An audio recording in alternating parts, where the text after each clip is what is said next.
não vejo a minha imagem, mas tudo bem. Se você vê, tá tudo Mas ótimo. você está bonita, viu? Fica tranquila, tá tudo certinho. Bom, você estaria mais feliz se você estivesse vendo a sua própria imagem do que vendo a minha, mas paciência, né? Azar o Não, seu. não. Eu conheço a minha imagem, estou feliz.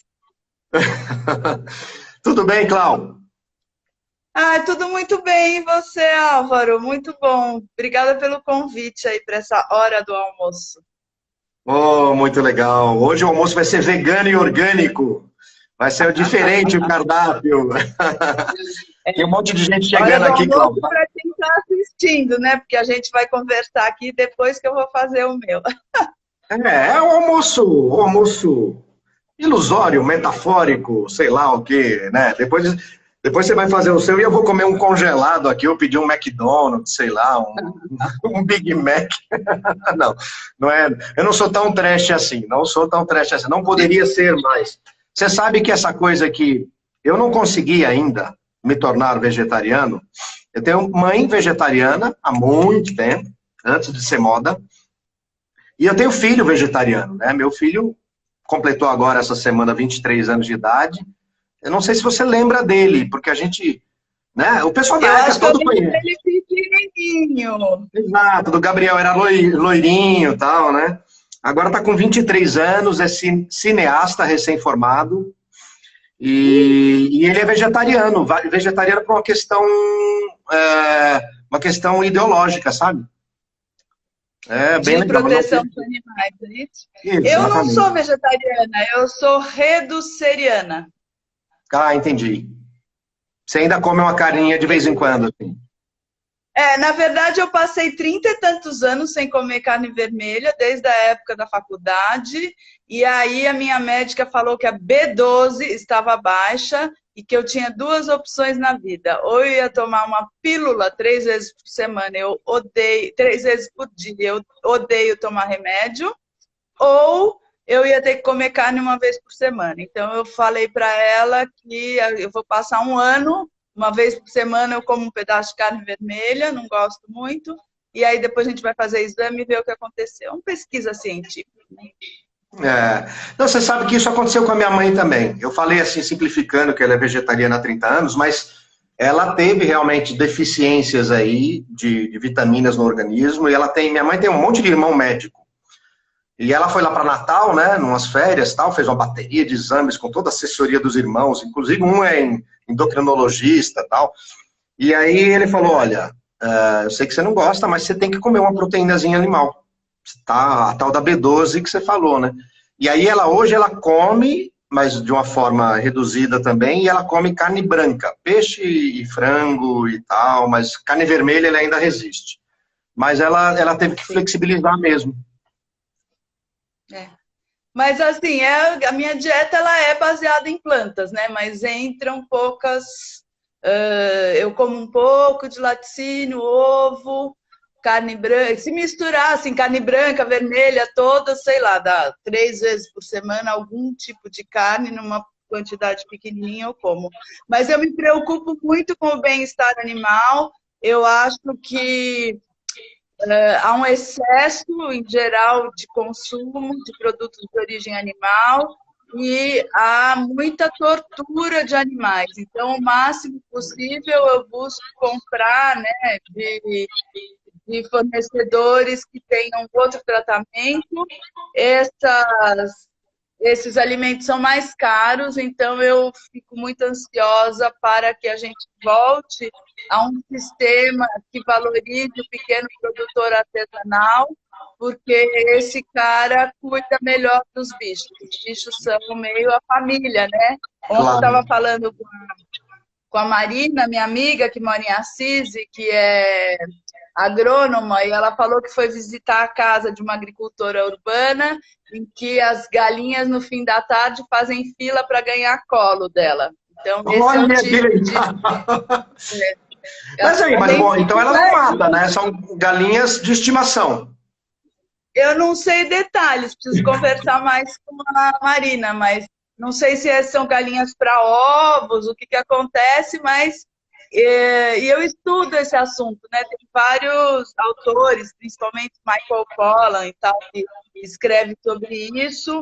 Essa relação da industrialização da proteína animal, ela é terrível e ela é recente na história da humanidade, né? As granjas não têm nem 100 anos, né? Antigamente as pessoas tinham as galinhas no quintal mesmo e tratavam de um jeito muito gentil, inclusive entre os camponeses, né, as memórias que chegam, né, entre os camponeses da Europa, era comum, assim, a família tinha, sei lá, uma vaca. A vaca era parte da família, né? Inclusive, a galera não tinha dinheiro. Então, uma coisa que meu pai me contou, que a mãe dele contou, que no inverno, minha avó era do norte da Itália.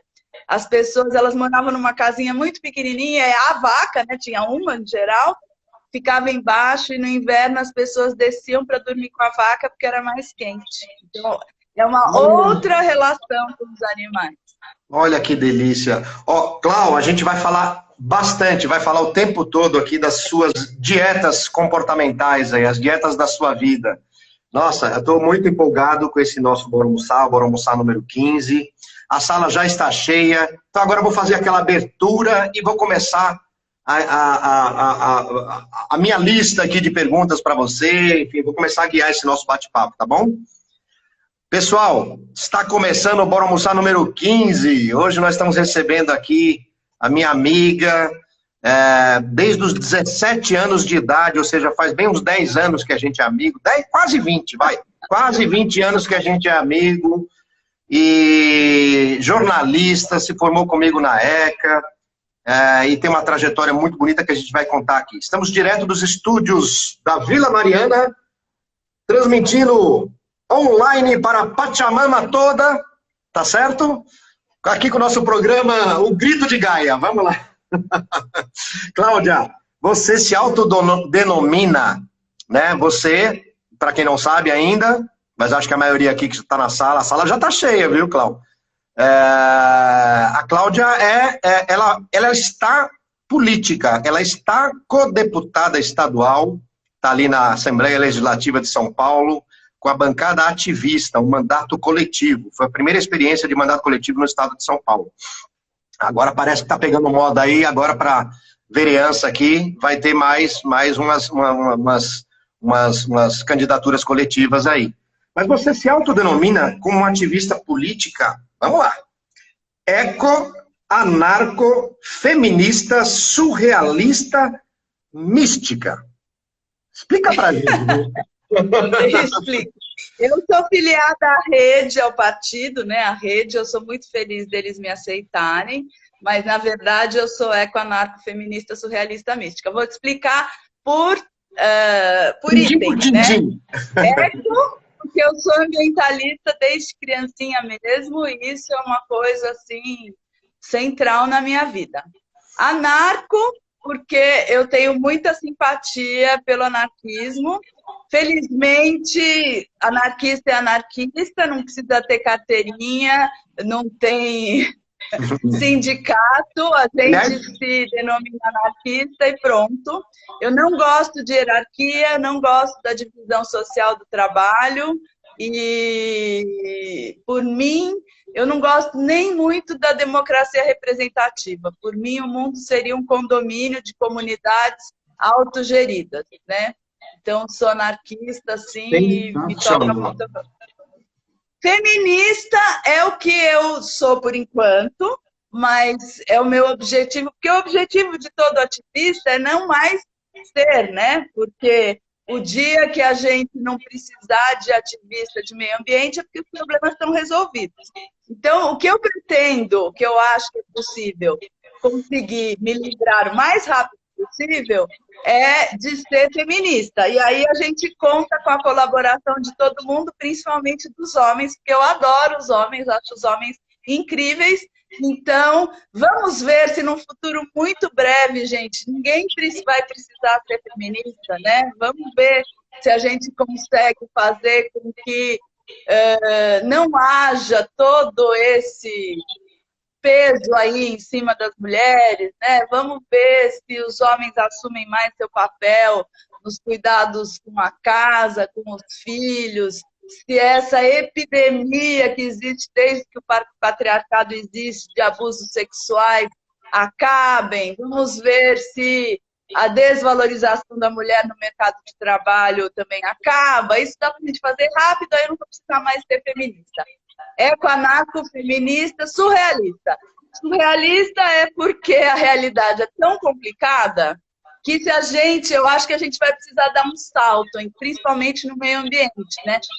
Tá tudo tão difícil que não dá para ir passito a passito, despacito. Acho que a gente vai precisar dar um duplo mortal carpado aí e fazer outras coisas, fazer uma revolução e sair do 0 para o 1000 em várias coisas, né? Então, por isso eu acho que o surrealismo ajuda muito. Muitas das coisas que eu faço na vida como ativista são inspiradas no surrealismo.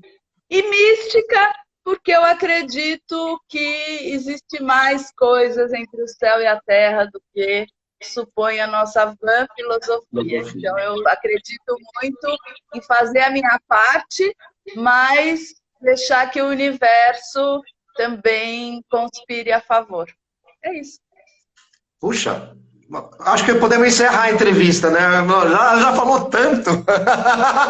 Já falou tanto no sentido de conteúdo. Você já falou um conteúdo tão legal que eu acho que já deu. Tá bom para mim. Não, brincadeira. Brincadeira. A gente tem apetite. Na hora do almoço a gente tem bastante apetite, né? Olha, eu me identifico com muito do que você falou aqui. Essa coisa, eu acho que é bom esclarecer, porque muita gente, eu acho que faz uma leitura errada. Bom, eu também sou eco, né? Anarco, eu nunca pensei sobre isso, então não posso dizer que sou, não. Talvez eu não tenha acordado para isso ainda, mas eu vou prestar atenção. Feminista, eu sou feminista, e aí eu acho que assim, muita gente faz uma leitura errada dessa palavra, né? Não quer dizer que eu não sou masculino, não quer dizer que eu tenho nada contra homem, não quer dizer que eu acho que as mulheres têm que ser mais importantes. Ser feminista é lutar pela igualdade. Isso que as pessoas precisam entender. E eu também espero não precisar ser mais daqui a pouco, assim como eu espero não precisar mais ser antirracista, assim como eu não quero mais ser antipreconceituoso. É um absurdo. A gente está vivendo assim, certas coisas hoje em dia que a gente imaginava que no ano 2020 a gente não estaria mais vivendo, né, Cláudio? Parece que a gente teve um retrocesso. Parece não, a gente teve. A gente está vivendo um retrocesso. Então, depois de anos de um crescimento, um desenvolvimento iluminista, né, em termos de consciência humana, a gente está vivendo um retrocesso agora. Então, é preciso estar atento e forte, né? Como dizia o nosso mestre Caetano Veloso. É preciso incluir. Assim, Oi? eu tenho uma leitura desse retrocesso que, assim, a sociedade os avanços, eles não foram feitos com todo o cuidado e com toda a inclusão necessária. Muita gente foi deixada para trás, né? Tanto politicamente, quanto até cognitivamente, né? Assim, a gente não cuidou de todo mundo. Eu vou dar exemplo da área que eu conheço, tá? As leis ambientais do Brasil, até outro dia, elas eram bem boas, mas elas não foram feitas num pacto social verdadeiro, né? Então, isso foi gerando muito ressentimento nas pessoas, muita gente foi ficando para trás, e esse ressentimento virou ódio, virou fundamentalismo e virou essa loucura que está hoje. Então, eu sou muito a favor de uma política gentil e da gente ouvir, principalmente, pessoas com quem a gente não concorda. Eu acho que no mundo da política rola muito uma demonização de quem pensa diferente, e no campo mais progressista rola uma desqualificação das pessoas que são conservadoras no costume e tudo mais. E essa guerra declarada não está ajudando a pauta progressista. Então, eu acho que a gente tem que conversar com todo mundo mesmo. Precisamos, né? Precisamos, né? Nós contra eles não vai resolver nada, né? Só está afundando mais este país e este mundo, né? Eu, independente da posição política de cada um, eu acho que assim, a gente já vinha vivendo, dentro do espectro político do Brasil, a gente já vinha vivendo num canto, né? Num dos extremos, e que esse extremo, em alguns momentos, ele se fechou muito ao diálogo. Esse é o meu ponto de vista. Isso gerou esse ressentimento que você falou aí, e é assim, para você brigar com ele, você tem que ser contra ele. Então, você não pode estar aqui no meio, você não pode ouvir dos dois lados, você não pode considerar a opinião de um e do outro, não, você tem que tomar partido, né? E é isso que a gente está vivendo hoje, a gente vai ficar nessa gangorra, vai ficar assim, entre Bolsonaro e, sei lá, Fórum de São Paulo, a gente vai ficar assim, né? Então, é um problema sério mesmo na política. Clau, eu queria te perguntar assim do processo, né? Desde que eu te conheço, você se formou em jornalismo na ECA, se tornou uma jornalista com uma carreira muito positiva, né? Foi muito bem sucedida nela, foi diretora de redação da revista Boa Forma durante 6 anos. Aliás, eu vou até abrir um pequeno parêntese aqui. Boa Forma tinha tudo a ver com a imagem que a gente tinha da Cláudia na faculdade.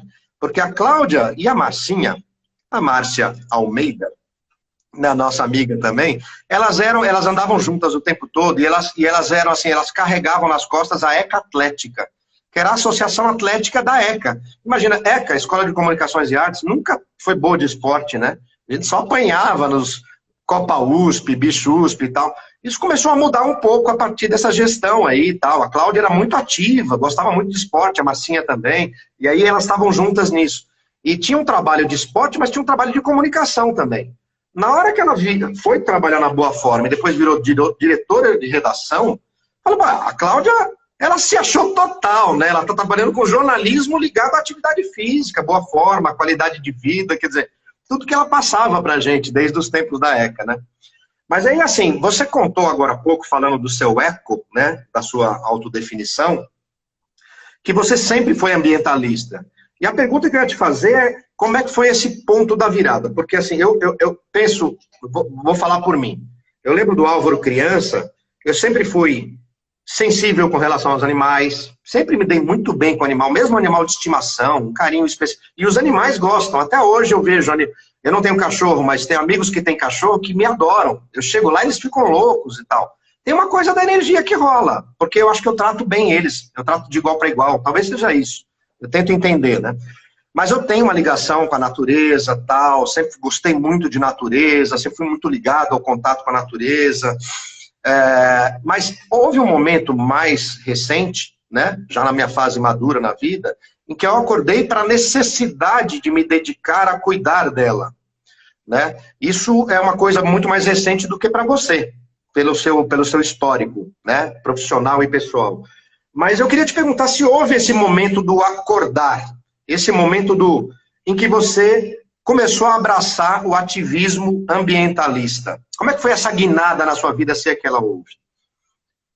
Não houve guinada porque isso me pegou muito pequena. É uma história muito legal. Primeiro, eu sou filha de pais muito próximos à natureza, principalmente meu pai, ele era pescador. Então, quando eu tinha 5 anos de idade, minha família era uma família de classe média sem muita grana, mas a gente conseguiu ter uma casa de praia, numa praia que na época era selvagem, que é Guaicá. Guaicá, então, eu lembro. Você ia direto para lá, né? Eu frequento essa praia desde 1971, que é uma praia enorme, e naquele começo dos anos 70 era muito comum chegar na praia e não ter ninguém, né? Então foi uma experiência, por um lado, meio complicada e difícil, porque no verão a gente ficava uns 2 meses lá direto, não tinha telefone, televisão, nada, né? Era um contato intensíssimo, aprendi a nadar no mar, né? Contato intensíssimo com o silêncio. Eu também aprendi a nadar no mar. O silêncio e a natureza, né? E, por outro lado, com 7 anos, era um sonho de infância minha, eu me tornei bandeirante, né? Que até é um nome hoje em dia politicamente incorreto, mas que era a versão feminina do escotismo. E aconteceu uma coisa maravilhosa. Em 1974, eu tinha 8 anos, e a mãe de uma das colegas tinha acabado de chegar da Califórnia, onde ela tinha feito uma pós-graduação em ecologia. A palavra ecologia naquela época nem era conhecida. Foi a primeira vez que eu ouvi falar. E essa pessoa chegou e fez uma coisa que eu costumo fazer hoje em dia. Ela falou, eu quero conversar com as crianças. E eu adoro conversar sobre meio ambiente com as crianças, inclusive porque é muito mais fácil do que com adulto. Eles têm uma percepção muito nítida e rápida e triste de que o mico vai sobrar para eles. Crianças pequenas já perceberam que o mico vai sobrar para eles, e quando eu converso com gente muito jovem, eu já aviso que eu pretendo dedicar o resto da minha vida a estar a serviço dessas novas gerações. Então, vou fazer o que eu puder para ajudá-los, porque são eles que vão ter que lidar com os problemas que a gente vai deixar mesmo. Bom, essa pessoa, em 1974, ela botou a gente em roda, sentado no chão, e explicou as questões ambientais do mundo, e explicou que os limites, os recursos são finitos, e que a gente estava detonando e envenenando tudo. E eu entendi. Eu tinha 8 anos, eu entendi. Eu não fui uma criança, uma adolescente, uma universitária militante nessa área, porque nem existia nos anos 70 e 80. Nos anos 80 começou, mas não existia muito, né, um ativismo, principalmente esse ativismo do mão na massa, né? Mas eu lembro que, sei lá, no fim dos anos 80, eu já ia na feira devolver a caixinha de ovo para o feirante para ele reutilizar. As minhas sacolas de compras são dessa época, do fim dos anos 80, né? Não uso saquinho de supermercado desde essa época. Enfim, isso aconteceu quando eu tinha 8 anos. Quando eu era adolescente, um dia eu estava em São Sebastião, na sorveteria, e tomando um sorvete, e vi na parede um enquadrado a carta do Cacique Seattle. Você lembra da carta do Cacique Seattle? Que é aquela linda, o homem faz parte da terra da vida, o que acontece, a terra acontece ao homem. É uma carta lindíssima, se for explicar aqui, não vou passar muito tempo, então pesquisem e leiam. Carta do Cacique Seattle, está na internet. Aquilo me marcou muito, né? E, assim, eu lembro, na época da faculdade, eu trabalhava na Rádio USP. E eu lembro de um dia estar lendo o jornal na rádio e ler que em São Francisco, devia ser, sei lá, 85, 86 no máximo, em São Francisco estavam começando a coleta seletiva. E eu já, yes! Assim, então eu fui acompanhando e fui me tornando cada vez mais ativista conforme os anos foram passando. Poxa vida, a gente sabe que você foi se tornando cada vez mais, porque olha no que deu, né?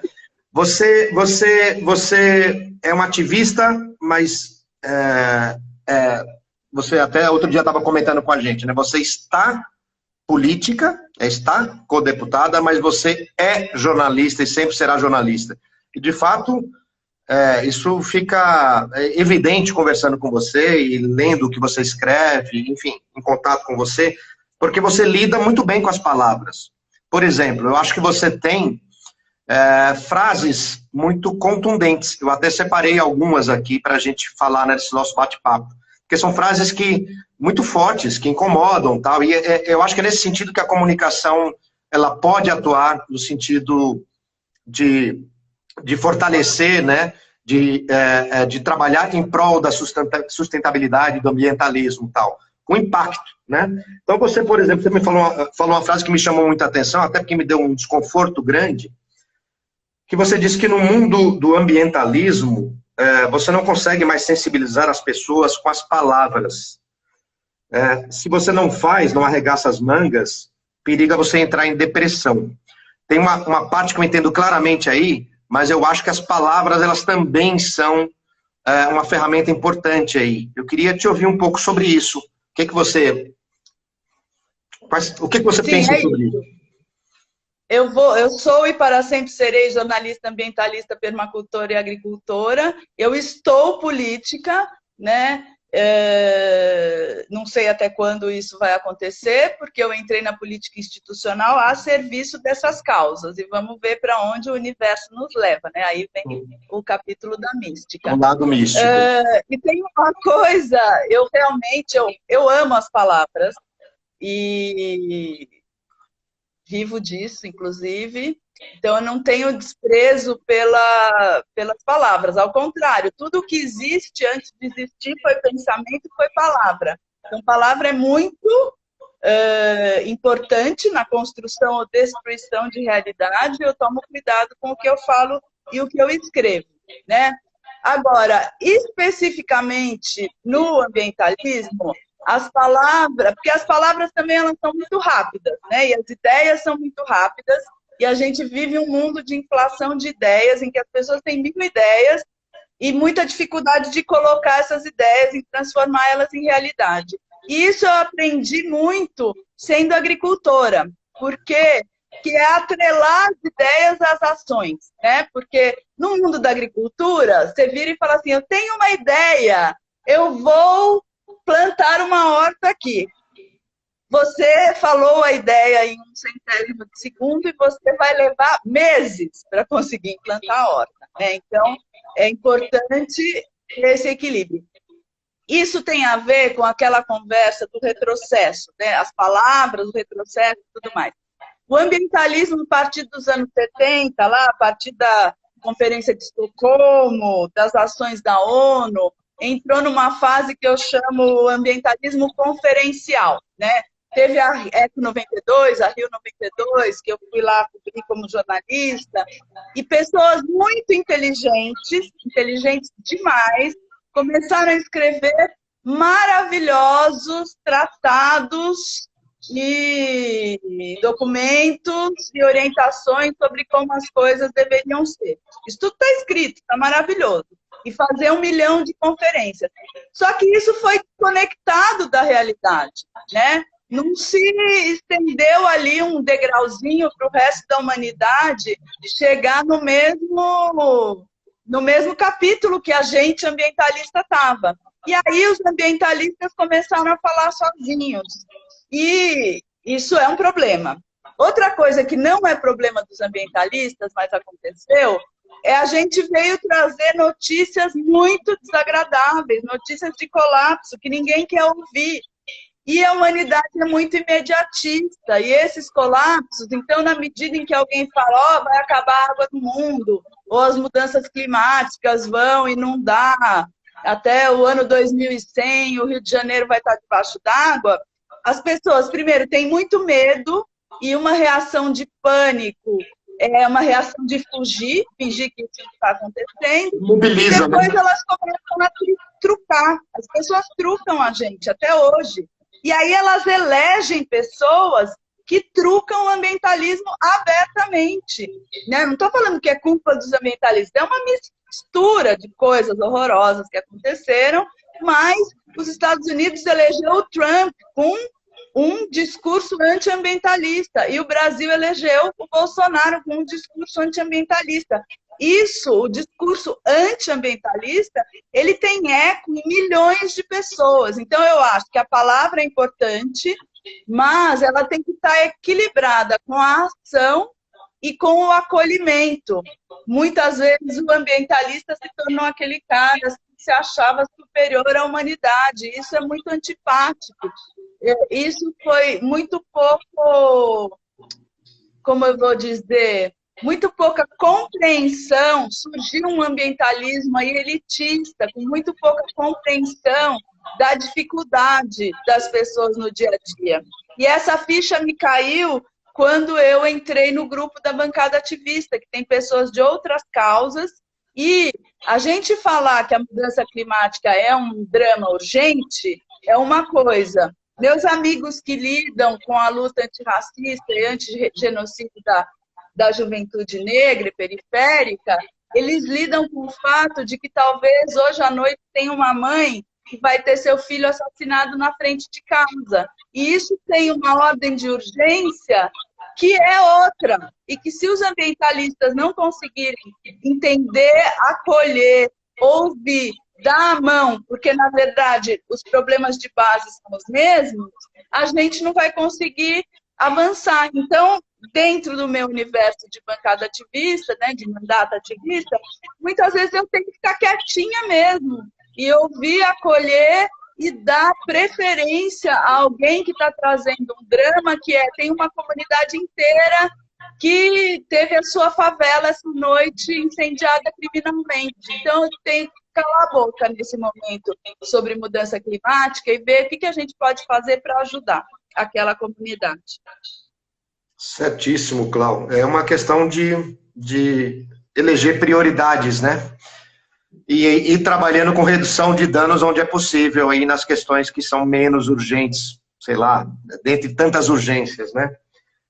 Enfim, uma outra frase que você falou, que eu também, né, nas minhas buscas, nas minhas pesquisas sobre sustentabilidade e tal, eu já encontrei esse pensamento por aí também, e que é uma coisa que gente que não está envolvida com isso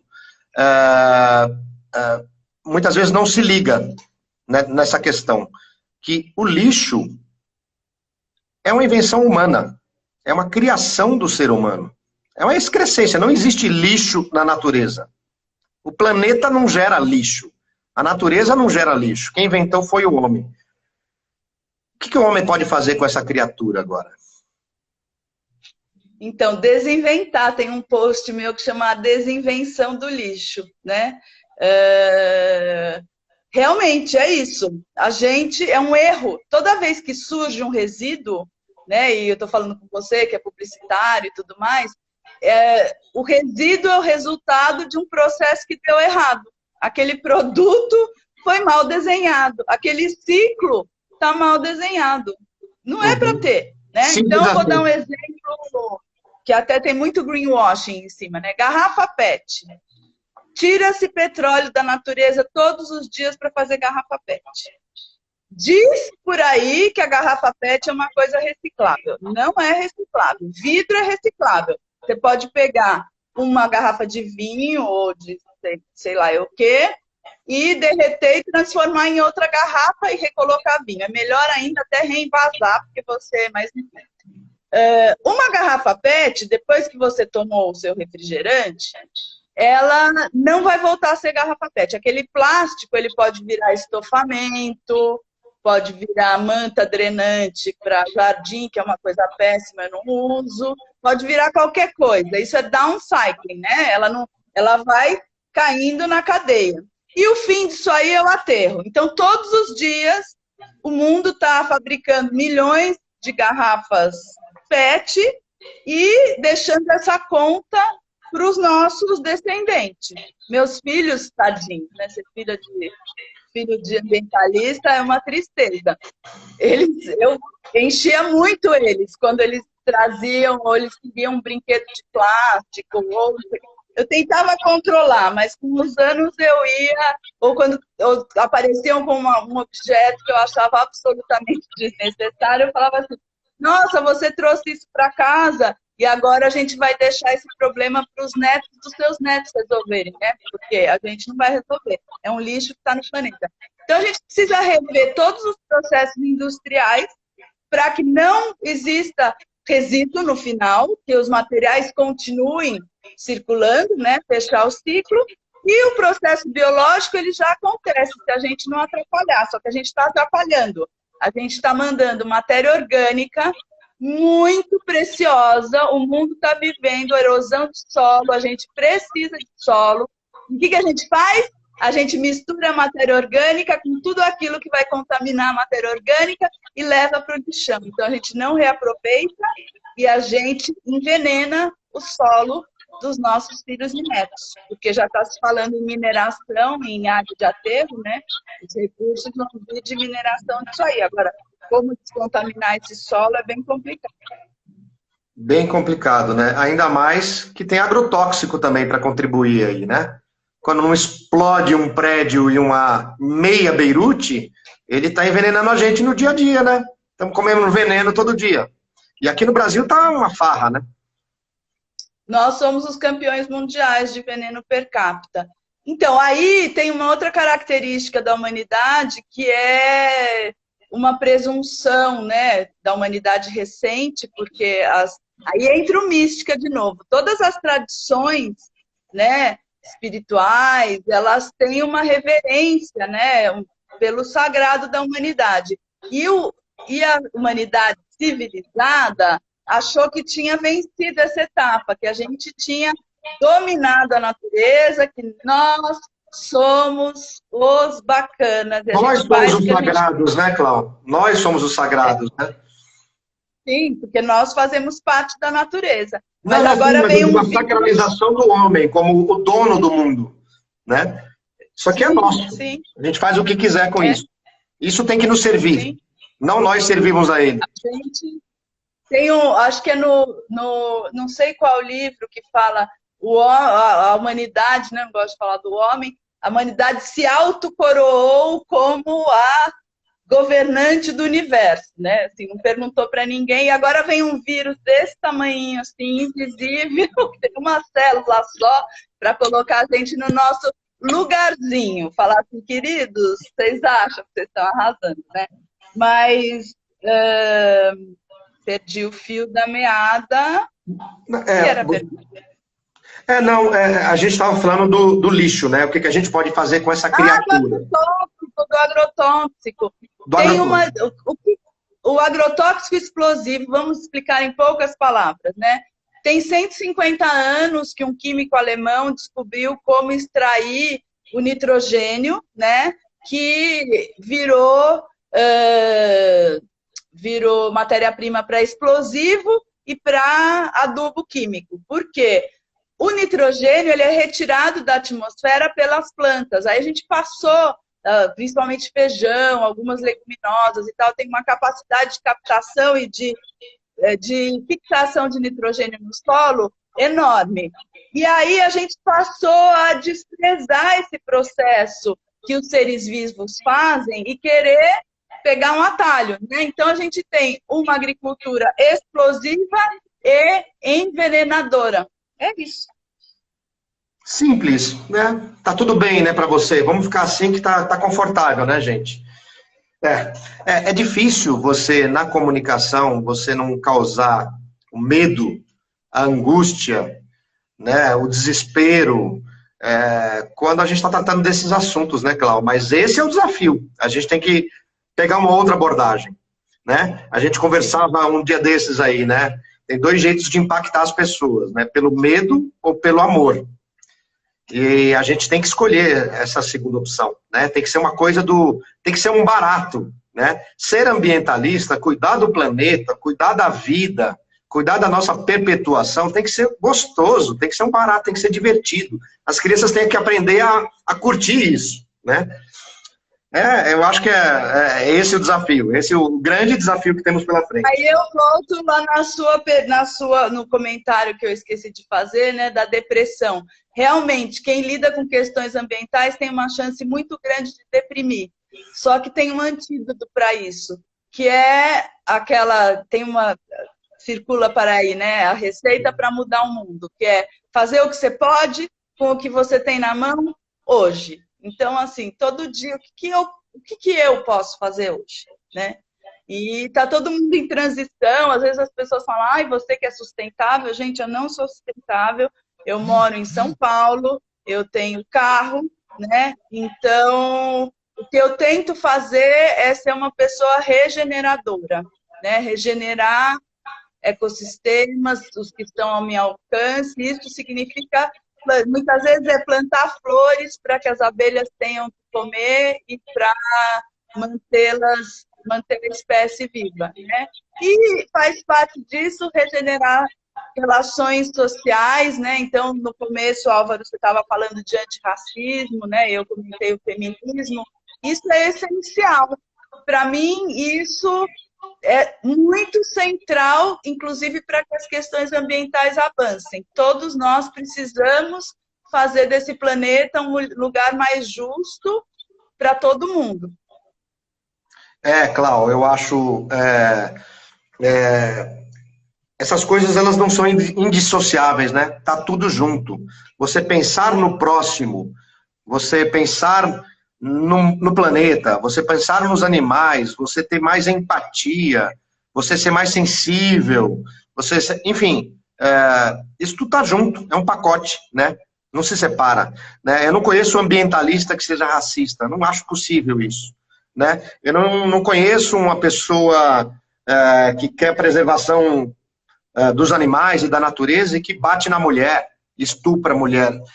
Pode até existir, né? Eu não sei, não dá para ter regras, mas eu acho muito difícil. É uma questão de consciência, de nível de consciência, né? Mas tem uma coisa mais perto da gente, que é a tal cultura do cancelamento, que eu sou super contra. Eu acho que, por mais difícil que seja a conversa, por mais brutal que a pessoa esteja sendo em algumas situações, eu acho que a gente precisa tratar como um ser humano, né? E daí tem aquela... eu já li por aí na internet, muita gente deve ter lido, né? Uma historinha de uma tribo africana, o que a tribo africana faz quando alguém erra, né? Que é colocar no centro e todo mundo lembrar quem é aquela pessoa, de onde ela veio, mostrar de volta, né? Em vez de punir, escorraçar, cancelar, rotular como alguém indigno, acolher e tentar regenerar, né, aquele mal que aquela pessoa causou e aquela pessoa, né, aquela alma. Então, eu super acredito nesse caminho. Esse pensamento africano, que tem origem na África do Sul, a frase que resume ele é Sawabona. Eu já tive a felicidade de ir para a África do Sul e a revista de bordo da South African Airlines era Sawabona. E quando eu fui, mal fazia um mês que o Mandela tinha morrido. Então imagina que assim, o país só se falava dele, faixas, homenagens e etc e tal. E é isso, quer dizer, eu não existo sem você, né? Você é parte do todo, né? Você é parte de mim. Então se algo está errado com você, nós vamos juntos melhorar o que está errado com você, porque precisamos melhorar o todo. Enfim, é muito bonito mesmo, é muito rico. Tem a ver também com aquela ideia do Ubuntu, né? O Ubuntu, que também é da cultura africana. Né? Eu sou muito fã do Mandela, ele é um dos meus gurus. Assim, o que ele fez em torno de, assim, em relação à regeneração e um governo não vingativo, porque a vingança, ela é horrível, né?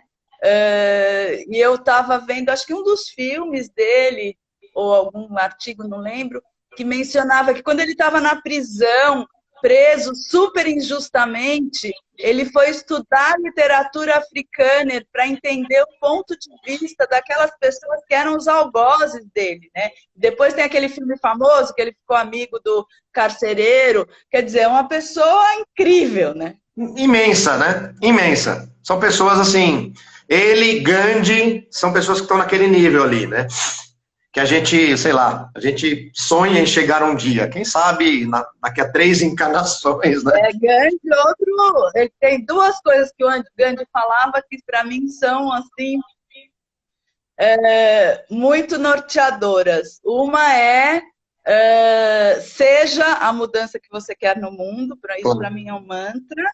E claro. A outra, eu vi num livro maior que ele falava o seguinte, que existem as pessoas que falam, que vão fazer, e as pessoas que fazem. Ele falou, eu sempre preferi ficar nessa turma das pessoas que fazem, porque tem menos concorrência. É ótima essa. Você tá nessa, né, Cláudia? Tem pouca concorrência, total. Né? Olha, a Flores no Cimento, eu não conhecia, mas achei ótimo esse nome. A Flores no Cimento está nos assistindo aqui, ela falou sobre isso que a gente está conversando agora. Se podemos regenerar o solo, temos que também regenerar os seres humanos e as muitas culturas que fazem parte do todo que somos. É isso, né? Falou tudo, Flores no Cimento. Flores no Cimento é uma iniciativa que começou com meu querido amigo Diego Laos, que está aí falando com a gente. Opa. Que ele começou colocando orquídeas nos postes, né? E agora ele adota 2 praças na Vila Madalena, ele está lá regenerando, fazendo horta e floresta. Aquela praça Ali perto da Mercearia São Pedro, do lado do Fórum de Pinheiros, as duas praças dali, é o querido Diego, que é gente como a gente, professor, que cuida com a mão dele. Saudade. É ali nessas praças que tá a Horta das Corujas? Não. Não, a Horta das Corujas fica ali perto. Ali está a Horta Madalena, que o Diego começou. A Horta das Corujas fica a 800 metros dali, é só cair e descer o morro. Ah, legal. Perfeito, perfeito. Cláudio, outra frase que você falou esses dias e que me incomodou, né? Mas incomodou no bom sentido, tá? Faz a gente pensar e...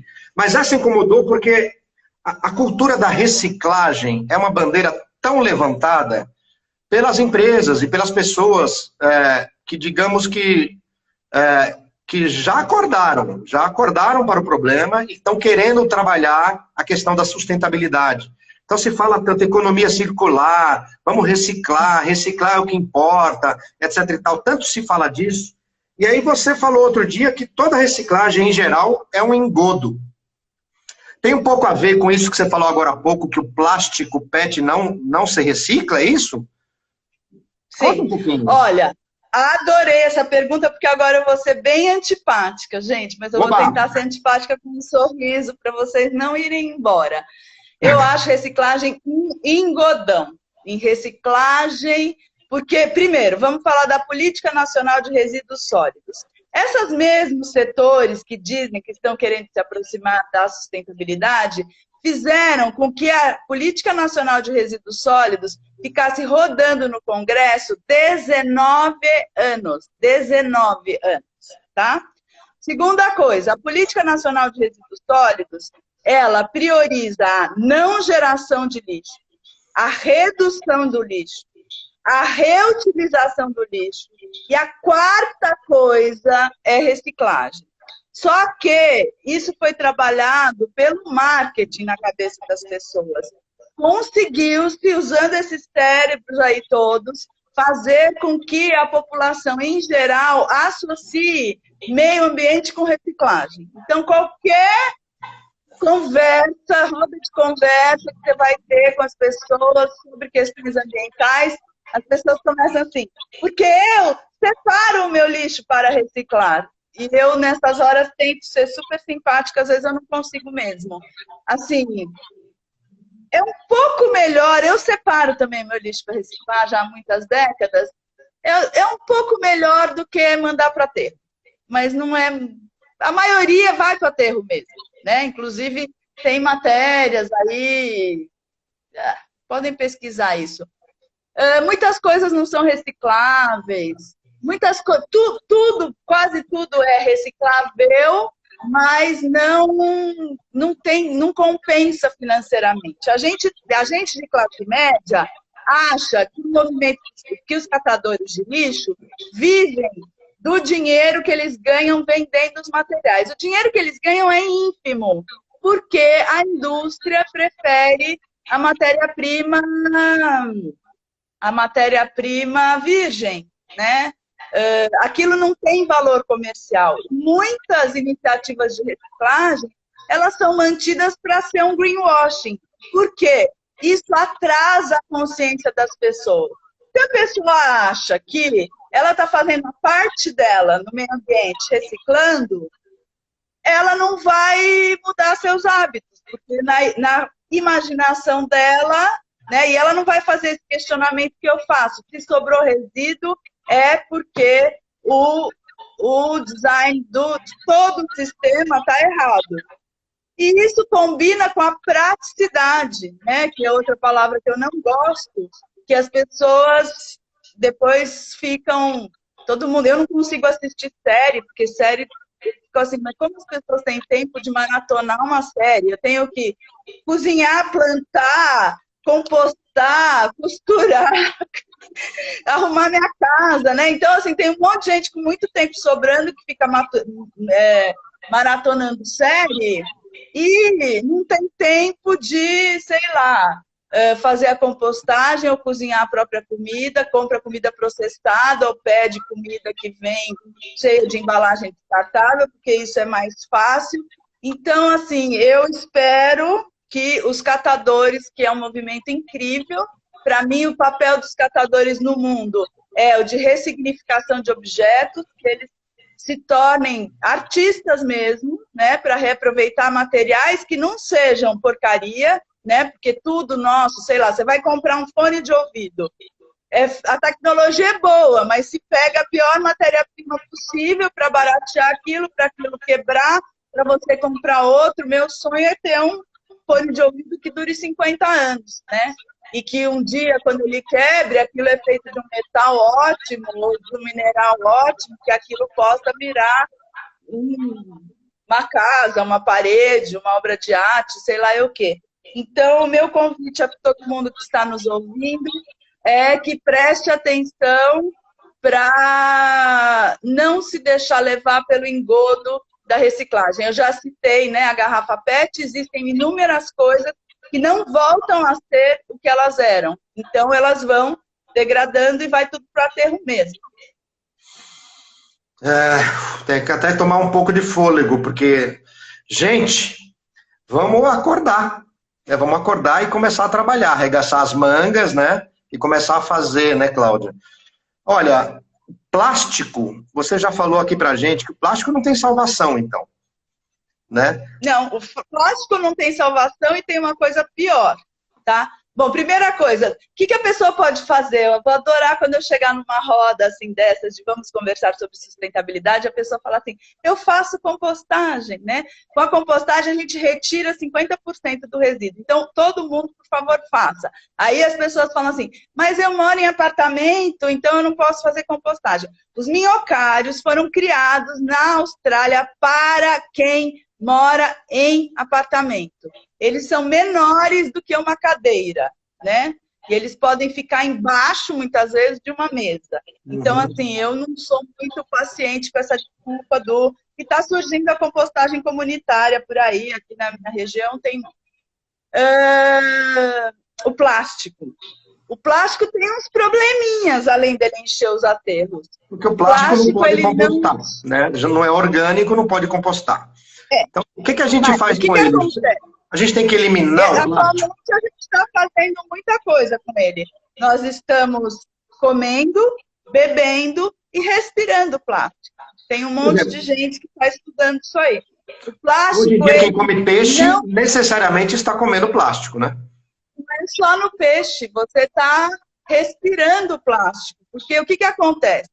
O plástico, ele não é biodegradável, não existe bactéria, é uma cadeia de carbono muito grande, as bactérias não conseguem comer o plástico. Mas ele some, né? Se você pegar até vaso de planta, assim, com o tempo o plástico vai ressecando e ele vai fragmentando, até que ele fragmenta em porções microscópicas. Essas porções ficam no meio ambiente. Então, elas... Quando venta, isso ressuspende. Na sua casa deve ter muita poeira de plástico. Os animais comem plástico. O plástico vem na água, porque ele é tão pequenininho que ele passa pelas membranas do tratamento de água e você bebe plástico.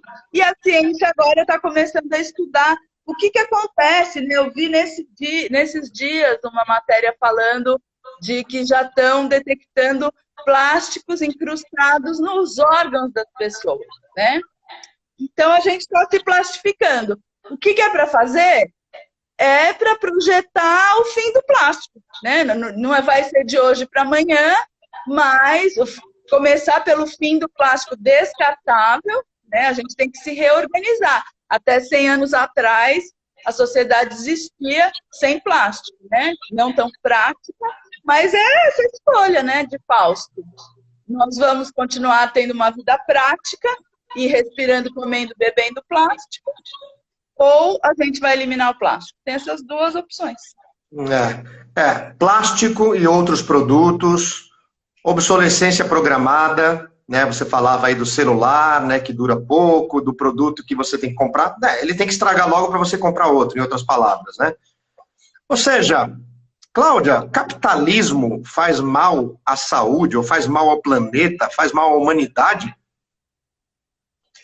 Olha, eu não sou nem muito fã. Eu não, assim, capitalismo é o que a gente tem hoje, né? Eu não sou muito fã de falar assim, então vamos correndo para o comunismo, né? O século XX mostrou algumas experiências de comunismo muito tristes, né?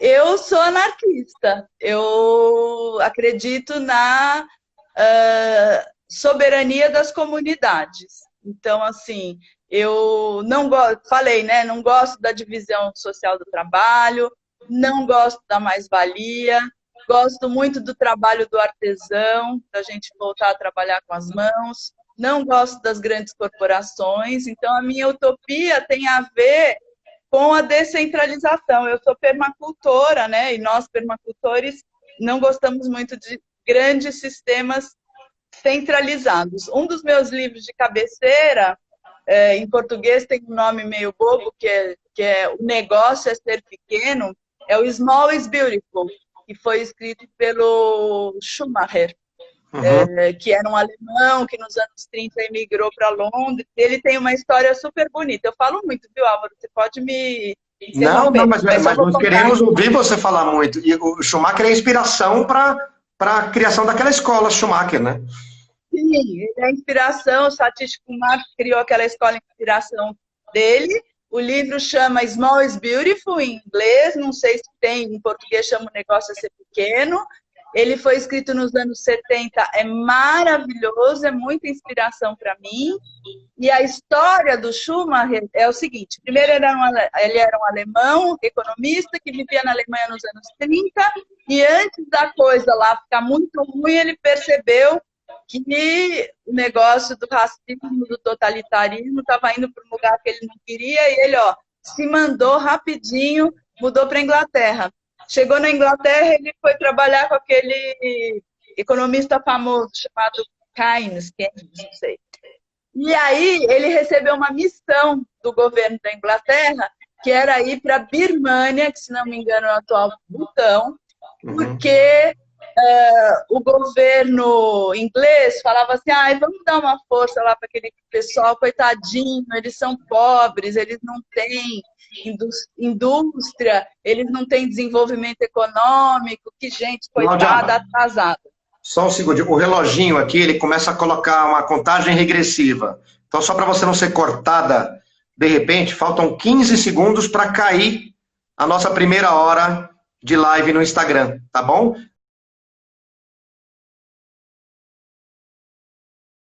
Voltando, olha a Cláudia aí, pessoal. Oi. Vamos continuar com esse papo aqui, esse papo, nossa, necessário. E além de ser uma delícia, mas é mais que isso, né? É um papo, nossa, é o papo da vida, né? É o papo da vida. Não tem coisa mais importante para a gente conversar agora. Você falava, Cláudia, por exemplo, da anestesia, né? Das maratonas de séries de Netflix e tal. Eu faço parte desse grupo que se anestesia. Eu gosto de série, eu entro na série, mas eu percebo isso às vezes, assim, fica mais fácil quando você observa o outro. As pessoas ficam paradas lá, com aquele queixo caído, e a vida passando, os problemas se acumulando, e a gente vendo série, né? De fato, é muito perigoso isso. As redes sociais hoje em dia também nos anestesiam muito, né? Como a televisão nos deixava burros, muito burros demais, né? Como já diziam os nossos titãs do Iê. Cláudia, o Márcio Raif voltando aqui também. Eu estava falando do Você está falando do Schumacher. Vamos tomar daí. Vamos tomar daí. Fazer um comentário sobre série antes de voltar para a história do Schumacher. Eu adoro cinema, Álvaro. Eu acho que 2 horas para contar uma história é maravilhoso. E uma pena porque a inteligência toda migrou para séries, que é muita enrolação, mano. Às vezes, assim, vez e outra é uma coisa boa para fazer costurando, porque aquele negócio não anda, né? Quando eu vou vendo alguma coisa chata, assim, com algum filho, ou que é legal, mas é demorado, eu vou costurando. A Gabriela está perguntando Gabriel, viu? Se eu sou uma anarquista. É o Gabriel, é meu filho. Gabriel, é meu filho. Desculpa, Gabriel Lima. Oi, Gabriel, tudo bom? É o meu filho, veja só. Eu ia falar, se você não fosse ler a pergunta para responder, eu ia fazer, porque é o meu filho fazendo uma pergunta aqui, e que ele se considera anarquista também. E ele se considera anarquista também, mas ele é revolucionário. E aí ele queria saber disso, né? Ô, Você é Gabriel, pacifista?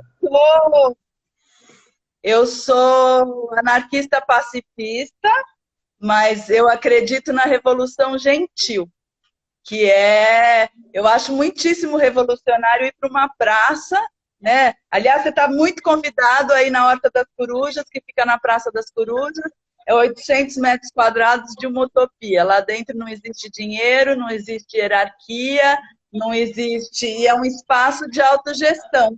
O Estado é um espaço soberano, a República Independente Soberana da Horta das Corujas. A gente é que cuida e a gente é que faz tudo sem o Estado, sem as empresas, sem patrocínio, sem nada. É nós.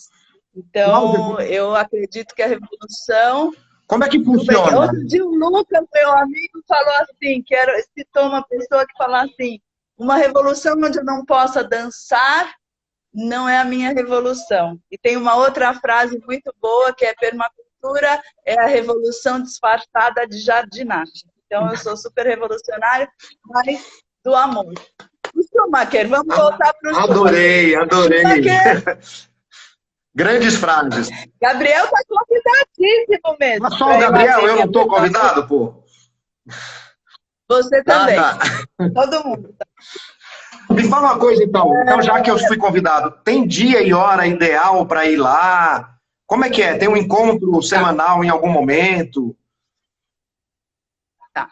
Vou dar o recado antes de ir para o Schumacher. A Horta das Corujas é uma horta comunitária na Praça das Corujas, que o nome oficial é Praça Dolores Ibarruri, em São Paulo. Faz 8 anos que a gente está trabalhando lá. Os mutirões estão nas terças-feiras de manhã. Todo mundo, a praça é aberta, a horta é aberta, ela tem uma cerquinha baixinha só para os cachorros não entrarem. Ela é super frequentada, qualquer pessoa pode ir lá a hora que quiser. Qualquer pessoa pode ir lá contribuir com a horta. Qualquer pessoa pode colher, porque não existe propriedade lá, né? A gente pede que as pessoas não roubem mudas. Muita gente vai na horta, não para colher, vai para fazer um buraco na terra, tirar a planta com raiz e tudo e levar para casa dela, né? Isso faz parte, é horrível, mas o ser humano às vezes faz esse papel. Todo mundo é bem-vindo para trabalhar? Todo mundo é bem-vindo para trabalhar. Só que, depois de 8 anos de muito gasto de energia, eu peço para as pessoas que cheguem, eu peço para as pessoas que a gente trabalhe um pouco a pedagogia do silêncio, porque a coisa mais comum é chegar alguém lá e falar assim, eu vim trabalhar nessa horta, eu quero ajudar nessa horta, só que eu não sei nada, né? Então, eu já fiz isso umas 1000 vezes na minha vida. Aí a pessoa te enche de perguntas, ela te faz uma entrevista de 3 horas, com todos os detalhes, e ela nunca mais aparece. E assim, capinar, dando aula, e hoje em dia de máscara, é super difícil. Então, tenha em mente que uma horta é como uma cozinha. Uma horta comunitária é mais complexa ainda, porque é como uma cozinha de um restaurante.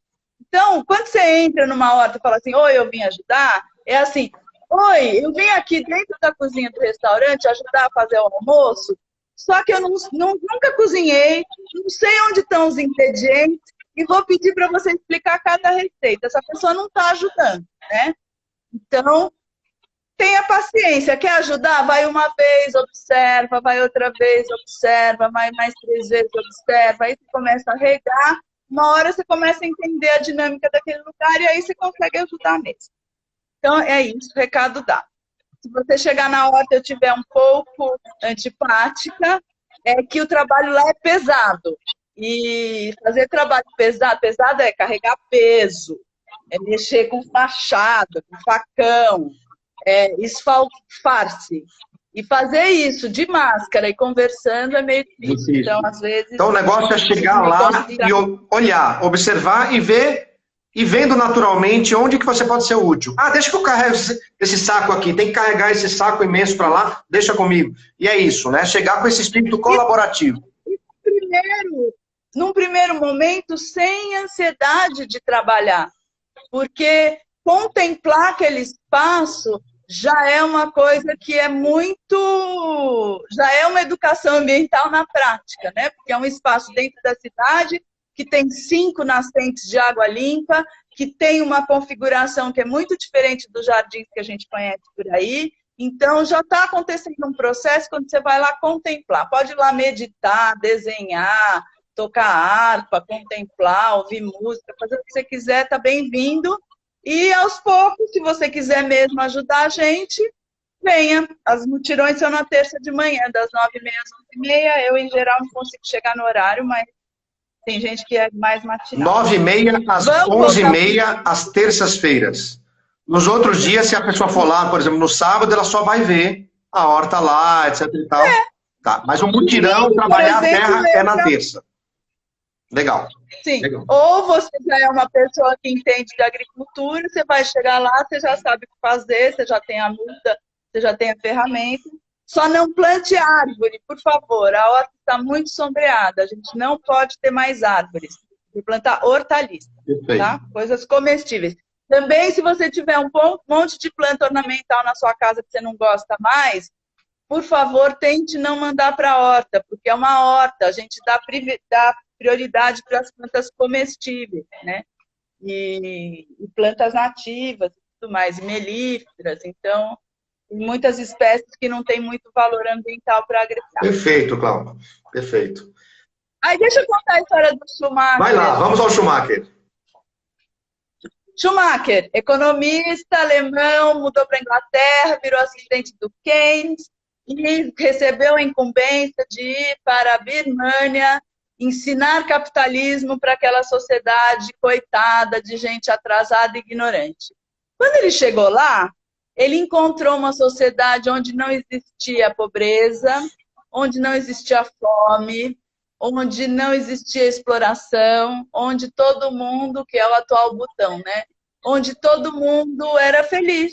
E ele percebeu que ele não tinha muito para ensinar, e ele tinha muito para aprender. E aí ele observou, e a partir disso, as ideias dele depois se transformaram nesse livro, que é o Small is Beautiful, ou O Negócio do Pequeno, que eu recomendo a leitura para todo mundo. E já que eu recomendei a leitura, agora eu vou recomendar um filme que chama A Educação Proibida, que é um filme extremamente crítico à escolarização do jeito que a gente tem, e mostra, inclusive, que esse processo de escolarização, ele é um processo de, muitas vezes, de erosão de cultura, né? Eu não sou contra as pessoas aprenderem filosofia, ler, escrever, matemática, mas isso muitas vezes está sendo feito em detrimento dos conhecimentos tradicionais. Então, as pessoas antigamente aprendiam a cozinhar, plantar, ler a natureza, fazer os próprios móveis, a própria casa, a própria roupa. E as novas gerações de populações tradicionais ou camponesas e tal, quando entram no sistema educacional, muitas vezes desprezam esses conhecimentos e esses conhecimentos vão morrendo. Uhum. É isso. Você falou da história do Schumacher lá na Birmânia, ex-Birmânia, hoje Butão, e o Butão de hoje existe um conceito que é aquele não é produto interno bruto, é felicidade interna bruta, né? Muita gente, muitos iniciados na espiritualidade, aí é o lado místico aí da definição da ativista Cláudia Visoni, querem ir para lá e vão para lá. Eu conheço várias pessoas de quem eu me aproximei, que eu me tornei amigo, que foram para lá, em busca justamente de entender como é que é essa sociedade em que o sucesso é medido pela felicidade interna bruta, não pelo produto interno bruto. É um outro jeito de pensar, né? É fazer uma disrupção, é hackear o sistema, né? Só fazendo um adendo aqui ao que a gente conversou sobre o capitalismo agora há pouco, Cláudio, quando eu te perguntei se você acha que o capitalismo faz mal ao planeta, faz mal à humanidade, por conseguinte. A gente está acostumado a falar isso. Na verdade, o capitalismo tem outros problemas, mas eu não estou defendendo o socialismo. Então, a gente, mais uma vez, entra nessa dicotomia, né? Em que a gente fica, quando fala, você não gosta do Bolsonaro? Então você quer o Lula, né? Parece que o mundo se resume a Bolsonaro e Lula. Capitalismo e socialismo. Será que a gente não pode ser um pouquinho mais criativo? Né? Usar um pouquinho mais essa massa cinzenta mal aproveitada para pensar em modelos diferentes?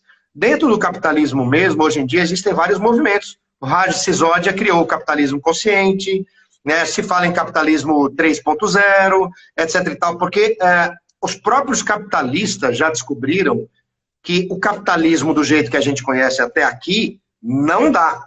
Ele vai acabar com o planeta. Isso não quer dizer ser socialista, querer a revolução comunista.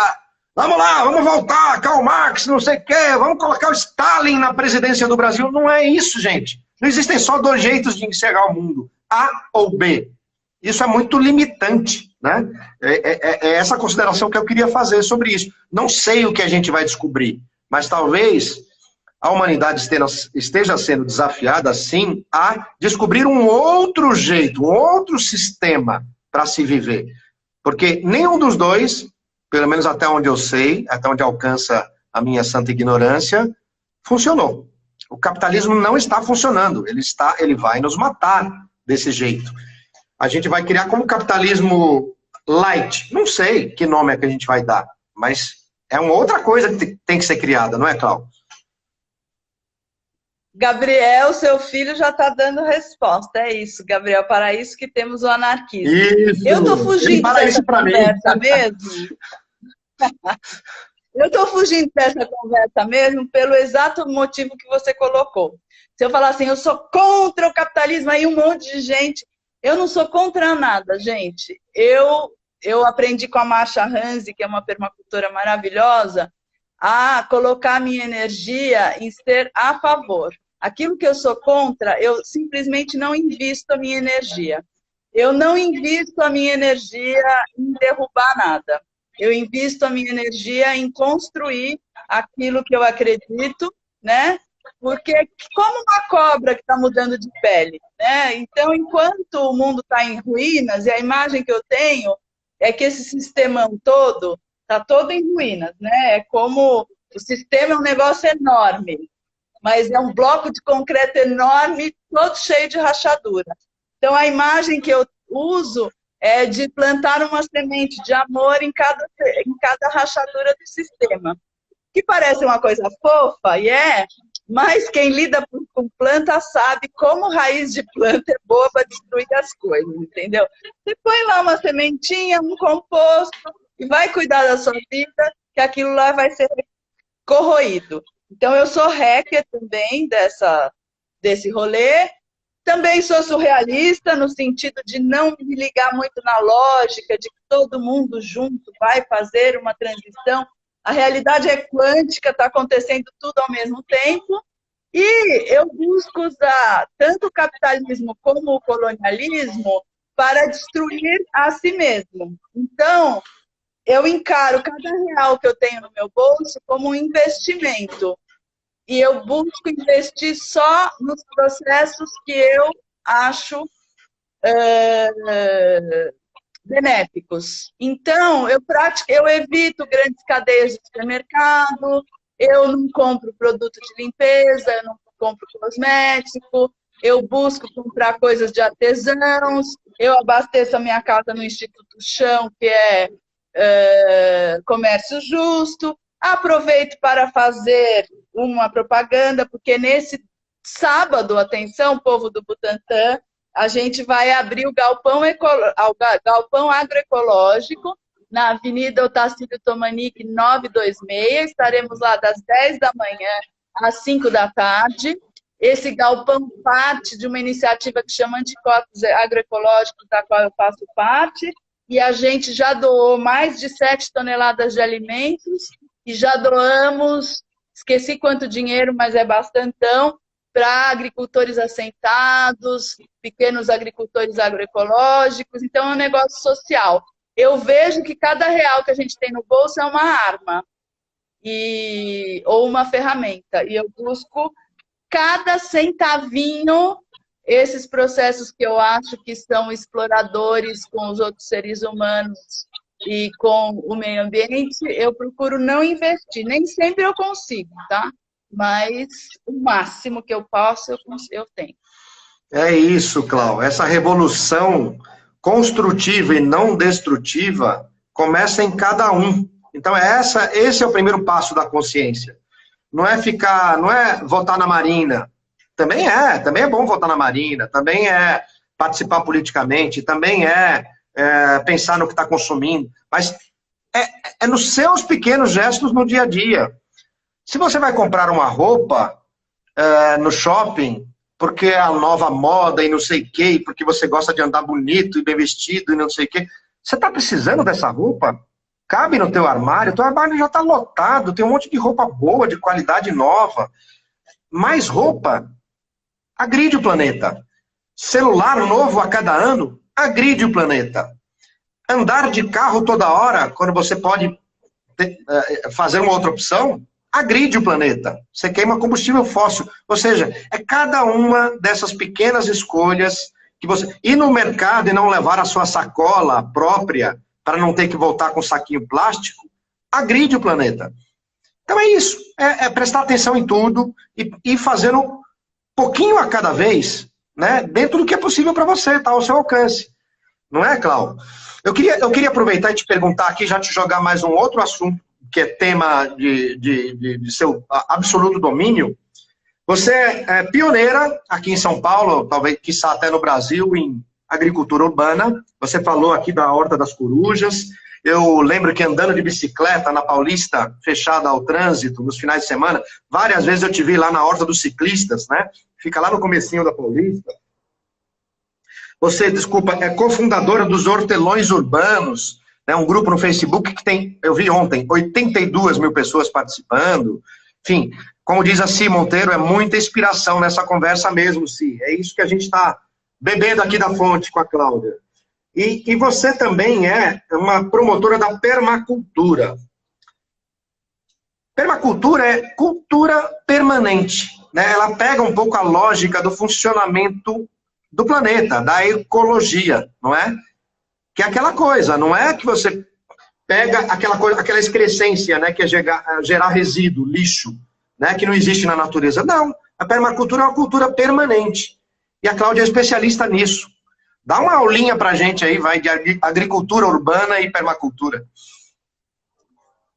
Tá, olha, permacultura é isso, cultura permanente, é uma ciência de design ecológico que busca a implantação de assentamentos humanos realmente sustentáveis. O que é realmente sustentável? É a gente ocupar um território de forma que, quando a gente morrer, a próxima geração vai pegar esse território melhor do que a gente pegou. Com mais solo fértil, mais água, menos poluição. Eles vão partir de um ponto melhor do que a gente. É tudo o oposto do que essa sociedade industrial capitalista está fazendo, e comunista também em alguns lugares, né? E se for para explicar em uma frase, é deixar melhor que você encontrou. Explicar em mineirês, é isso. A permacultura é toda vez que você deixa um lugar melhor que você encontrou, você está fazendo permacultura. A ética da permacultura se baseia em 3 princípios, que é cuidar das pessoas, cuidar da natureza e partilhar os excedentes. Existem 4 pilares básicos de atuação, que é a água, plantio, bioconstrução e energia, que é tudo que a gente precisa para viver. E é isso, estamos aí permaculturando o mundo. Sobre a agricultura urbana, eu vou falar só 2 coisas, 3 coisas. Como é que começa? Começa começando. Fala o que você quiser. Começa começando. Eu já escrevi muito sobre isso, tem guia, dá para fazer curso, tem muita coisa na internet, mas assim, o principal aprendizado é você pegar a sua mãozinha e começar com o que você tem na mão. Você compra uma muda no supermercado, você faz compostagem, ou na compostagem já começa a nascer tudo sozinho mesmo, então às vezes só fazer compostagem está tudo lindo, e começando. E aí eu vou falar 2 frases muito inspiradoras, uma é do Ron Finley, que é um agricultor urbano da Califórnia, são 2 frases de 2 homens norte-americanos. E o Ron fala o seguinte: plantar o próprio alimento é como imprimir o próprio dinheiro. E é mesmo, é maravilhoso. E a outra frase é do Júlio Deleuze, que também é de Los Angeles, A casa dele chama Urban Homestead. Hoje em dia ele vive lá com 3 filhos adultos.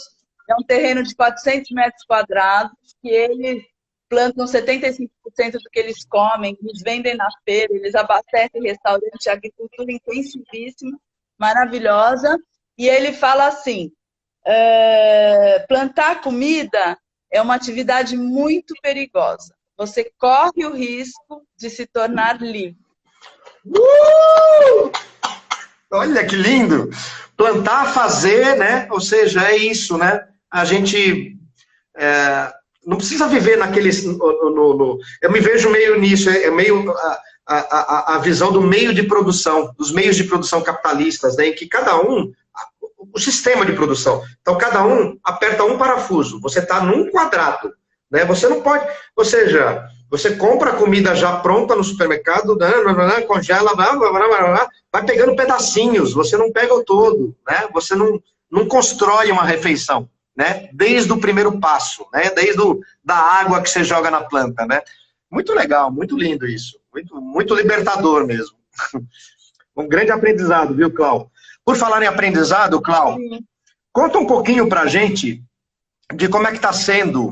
Você não é uma política, da política institucional, né? Da política tradicional, enfim, a sua vida inteira. Você se tornou, você está política nesse momento. Como é que tem sido o seu aprendizado na política? Que não é fácil, né? Imagino que não seja fácil.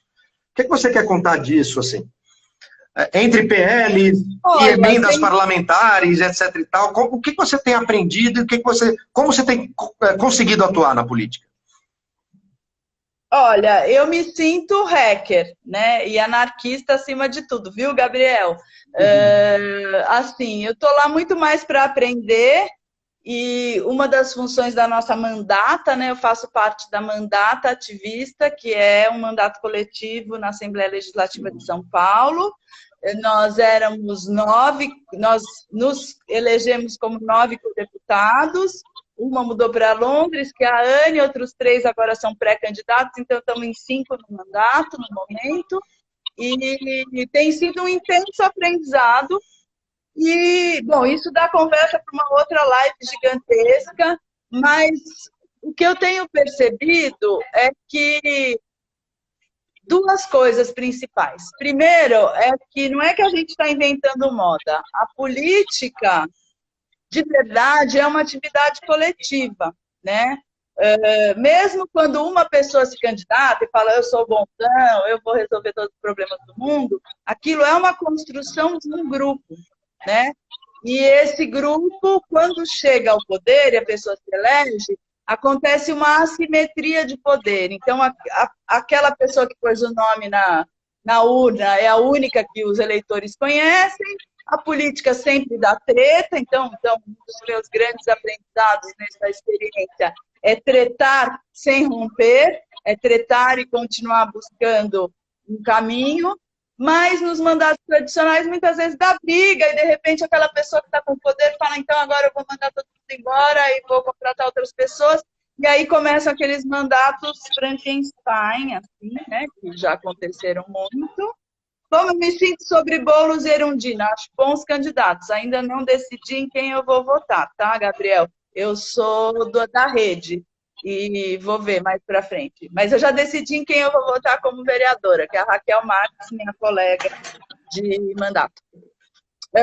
Colega da mandato da bancada ativista, junto com a Cláudia, que eu entrevistei aqui também no Bora Almoçar, e que está candidata agora, é também filiada à Rede de Sustentabilidade, assim como a Cláudia e como eu, e que está agora candidata a vereadora. Ela quer atuar na vereança aqui de São Paulo, capital.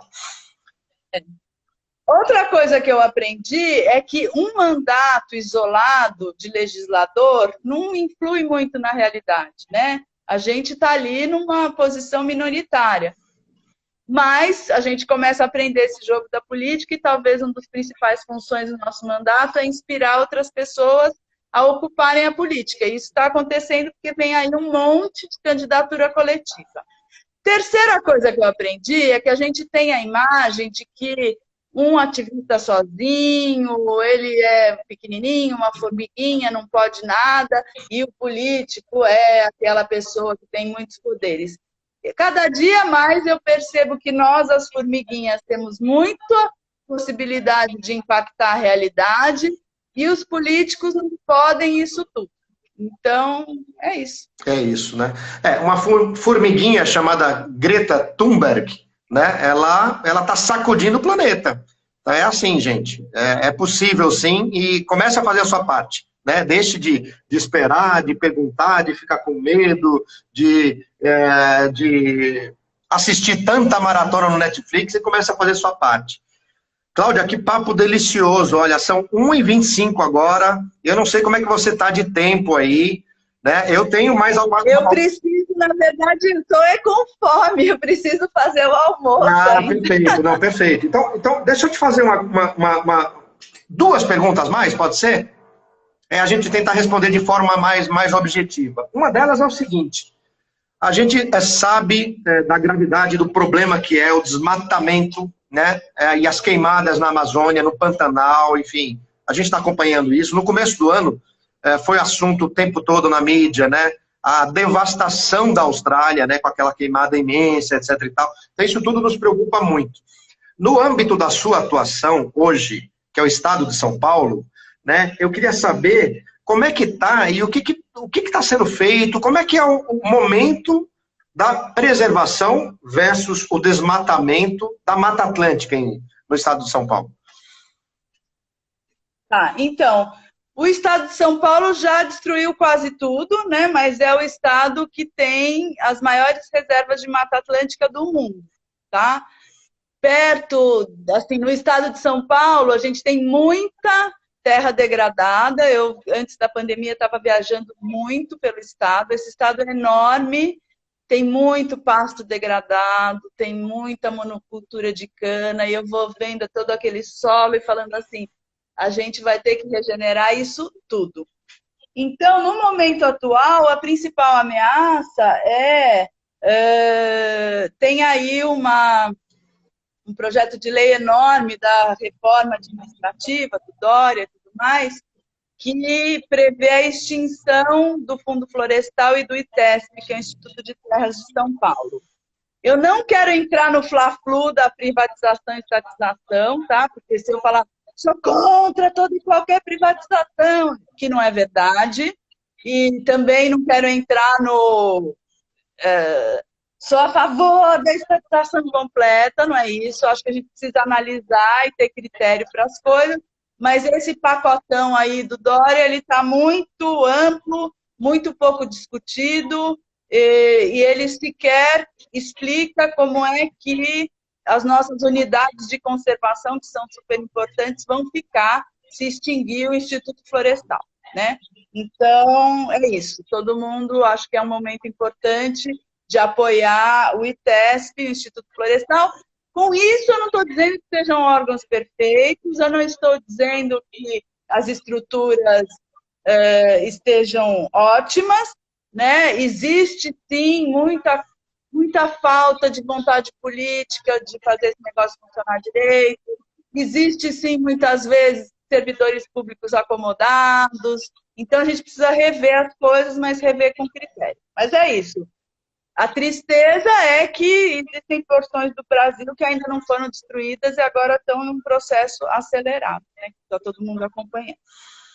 A primeira pergunta está respondida. Perfeito, Cláudio. O segundo é o seguinte, Cláudio, eu já sabia aqui, e a gente falou algumas vezes aqui, durante esse nosso bate-papo. Aliás, só abrindo um parêntese, você está com fome, eu estou com fome, e eu vou te falar, é uma ideia que o Bora Almoçar, de fato, seja um almoço.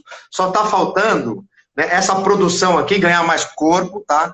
Alguém chegar junto querendo patrocinar, nos apoiar aqui no nosso Bora Almoçar, né? Para que a gente comece a ter um Bora Almoçar também com a comidinha, tal, pelo menos um tira-gosto, né, uma entrada, alguma coisa que seria muito pertinente, né? E nos deixaria mais tranquilos também na conversa. Mas, enfim, você já teve 2 filhos. São 2 filhos gêmeos, né? O Alex e a Julieta, não é isso? Sim. Eles também são pessoas impactadas, movidas pela questão da sustentabilidade, o ambientalismo, o ativismo? Sim, porque eles são obrigados a conviver comigo, né? Ser filho de ambientalista não é fácil, ser filho de ativista como um todo não é fácil, né? A gente conversa muito sobre todas essas questões. A pergunta não é essa, tá? Isso foi só um... Mas eles são... Então fala. Eles são... Tá, então eles você teve os 2 filhos. Você já plantou muito na sua vida. Você já escreveu um livro, Cláudia? Eu já escrevi tanto nessa vida que dá um monte de livro. Mas já publicou um livro ou não? Já plantei muita árvore, já tive os filhos e o livro chega uma hora. Então, mas ele existe num outro formato, né? O meu site, eu tenho 2 blogs, eu estou reorganizando esses blogs, vou colocar aqui. Isso, coloca pra gente. Depois aí. O meu blog é conectarcomunicação.com.br/blog, mas em breve ele vai vir, eu estou reorganizando isso aí. Ali dentro já tem muitos livros. conectarcomunicação.com.br/blog. Vamos ler lá, gente, os livros virtuais da Cláudia. Tem muita coisa boa lá para ler. Você disse que você escreve no Medium também, né? Isso, o Medium Cláudia Visoni também.